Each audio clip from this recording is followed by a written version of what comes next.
இருக்கிறார். நம்மை ஆட்கொள்ள வேண்டும் என்பதற்காக சாதாரண ஒரு மானிட சட்டை தாங்கி மண்ணுலகத்துக்கு எழுந்தருளுகிறார். அவன் வந்துதான் நம்மளை ஆட்கொள்ளணும். அது எங்கிருந்து வரணும்? கைலாயத்திலிருந்து வரணும். பெரிய புராணம் படிச்சிருக்கிறோம், நல்லா யோசிச்சு பாருங்க. எங்கேயாவது சிவனடியார்கள் கைலாயத்துக்கு போய் அருள் பெற்றாங்கன்னு கதை இருக்கா? சிவபெருமான் தான் அங்கிருந்து பூவுலகத்துக்கு வந்து ஆட்கொள்றான். இது எவ்வளவு பெரிய கருணை! அதை சொல்றாரு, போரேரே நின் பொன்னகர்வாய் நீ பொந்தருளி. எதுக்குங்க வந்தீங்க? இருள் நீக்கி. சாமி வர்றது எதுக்காக?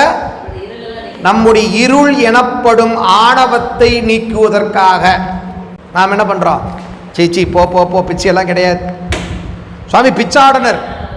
எதை பிச்சை கேட்டு வர்றாரு? நம்ம ஆணவத்தை பிச்சை கேட்கிறாரு. அதுக்கு அது நம்ம கிட்ட சொன்னா கூட நமக்கு வருத்தம் வந்துருமாமா. டேய், உங்ககிட்ட இருக்கிற ஆணவத்தை கூடுறா அப்படின்னா, சாமி என்ன போய் ஆணவக்காரன்னு சொல்றீங்களே அப்படின்னு நம்ம கோச்சுக்குவோமாமா. அதனால சுவாமி குறிப்பால உணர்த்துறார். என்ன பண்றாரு தெரியுங்களா? கையில் ஒரு கபால வச்சுக்கிறார், மண்டை ஓடு. அது யாருது? பிரம்மனுடைய மண்டை ஓடு, ஆணவத்தின் அடையாளம். அதை வச்சு காட்டுறார். இதைத்தாண்டா கேட்கிறேன், கொடுத்துட்றா. என்ன, இந்த ஆணவத்தை தான் கேட்கிறேன், கொடுத்துட்றா. அவர் வாய் விட்டு கூட கேட்கல, கேட்டா நம்ம வருத்தப்படுவோமாமா. அதனால அப்படி சைக, அப்படி ஒரு குறிப்பு அப்படின்னாரு. நாம சிச்சி மண்டை ஓட்ட வச்சு பிச்சு எடுக்கிறப்பா அப்படின்ட்டோம்.